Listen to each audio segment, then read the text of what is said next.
I am working with Tom Coker from Marvel Digital Comics on this amazing new series. And as far as Marvel being bought out by Disney, I've always been more of a DC girl anyways. But Tom Coker is absolutely amazing. He's doing such an incredible job with this. And it's like my dreams coming true. I love comics. And seeing myself as a comic and being able to do voiceovers and getting to look like a superhero is pretty sweet. My favorite part of Warped Tour this summer was probably getting a sweet tan.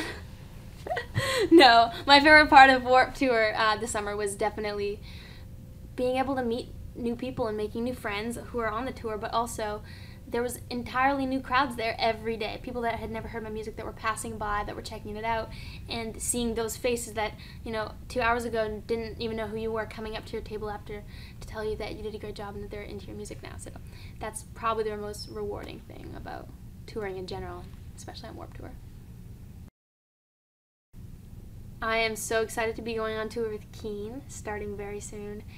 I'm a huge fan of Keen, especially their new record's amazing. I've liked them ever since I first heard them, and I have amazing agents that my agent here in America hooked it up, and I was so excited when I got the word that I would be touring with them. I'm going to learn a lot from the tour, and it's a huge honor to be able to open for a band that talented. I do like to game. It's one of my only outlets to escape from what is my job in my life, and it's amazing, but it's nice to get your head into somebody else for a while, so I love to game for that reason. And I play World of Warcraft a lot. I have a couple level 80s on WoW, and I even have it translated as far as having a WoW tattoo on my arm, and just having the opportunity to be somebody else. I also like playing Xbox a lot, play UFC and Mortal Kombat vs. DC Universe, and I play Dead Space, and mostly fighting games. It gets a kick.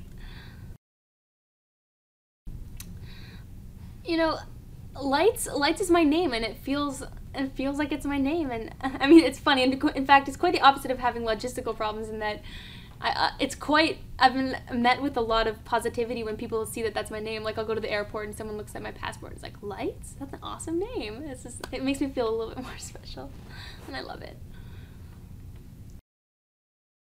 I've always been inspired by sci-fi and space, and especially the way it was perceived in like the 60s and 70s. I have a big collection of Space Adventures comics and Magnus Robot Fighter and like Barbarella and Logan's Run and all these movies in that era when, it was so new and exciting, the whole being in space. And I think one of the greatest things about sci-fi is that come up with a crazy idea, a crazy concept, and as long as it's set in space, there's no limits, there's no like logic that you have to follow up with.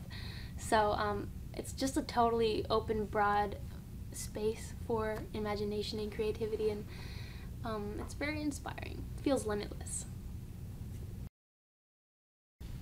It's funny, this YouTube phenomenon, where you're playing a show and you see someone with their phone up or their camera, and they're filming something that's probably going to go online, and it does make you try a little bit harder, because it's like being in the studio, and singing your best so you can get that really great take. So it just makes you think a little bit more about it. And I mean, I've seen myself, some of the live videos just to see the way the crowd perceives it when I go on YouTube and check it out. But I don't like to do that too much. It's easy to get caught up in reading comments and stuff, which you shouldn't do. But it's important just to look and see how the crowd sees it and how the phones see it, which is something to be, reckoned with these days.